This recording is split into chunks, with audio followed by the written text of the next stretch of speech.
Hello friends, myself Dr. B.N. God, Associate Professor in Biani Group of Colleges. Today I am delivering lecture on bills of exchange.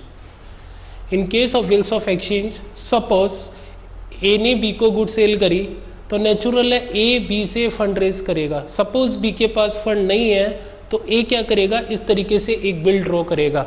इस bill में इस यहाँ पे तो होता है स्टैम्प और यहाँ पे होती है डेट. सपोज ए ने बी को सेल करी 10,000 की और बी कहता है कि मैं इसको 3 महीने बाद पेमेंट करूँगा, तो ए इस तरीके से बिल ड्रॉ करेगा. You will pay ₹10,000 after 3 months together with interest at the rate of 10% per annum. और ये बिल किसको प्रोड्यूस करेगा, बी को. बी इसकी टर्म्स और कंडीशन से सेटिस्फाइड है, देन बी इसके ऊपर लिखेगा एक्सेप्टेड और ये बिल किसके पास आ जाएगा, ए के पास. तो आपने ये बिल ड्रॉ करा सपोज 1 अप्रैल को, तो इसकी ड्यू डेट जो है 3 महीने बाद, यानी कि 1 अप्रैल में अपन 3 months ऐड करें तो मई जून जुलाई और 3 दिन ग्रेस पीरियड के, यानी कि इसकी ड्यू डेट हो गई 4 जुलाई. 4 जुलाई को ए बी को ये बिल देगा और पैसे ले लेगा. ए के बिल दोनों पार्टी के बीच में मूव हो रहा है, इसलिए अपन इसको बोल रहे हैं बिल्स ऑफ एक्सचेंज. बिल के केस में ये जो बिल आपने लिखा है ये ए के लिए तो है BR और बी के लिए है BP. ए तो अपनी जब बैलेंस शीट बनाएगा तो इसको एसेट साइड में दिखाएगा और बी जब अपनी बैलेंस शीट बनाएगा तो इसको लायबिलिटीज साइड में दिखाएगा. बिल के केस में मैक्सिमम 3 पार्टीज एग्जिस्टेंस में आती है, ड्रॉयर, ड्रॉई एंड पेई. ड्रॉयर जो बिल को लिख रहा है that is the dryer. Person जो बिल को पेमेंट के लिए एक्सेप्ट कर रहा है दैट इज द ड्रॉई और एक्सेप्टर.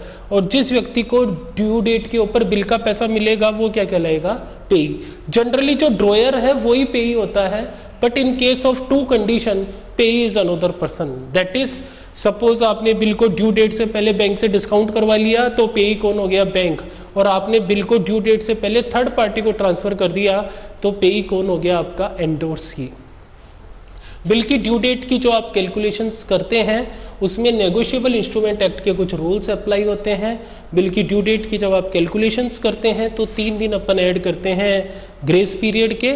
उसके अलावा सपोज ड्यू डेट के ऊपर पब्लिक हॉलीडे है तो ड्यू डेट जो है वो आपकी पब्लिक हॉलीडे के केस में 1 दिन पहले मानी जाती है, और ड्यू डेट के ऊपर सडन हॉलीडे है तो ड्यू डेट 1 दिन बाद मानी जाती है. पब्लिक हॉलीडे जो पहले से डिक्लेयर्ड हॉलीडे है that is the public holiday, like Sunday, 15th August और 26th जैन एक्सेट्रा.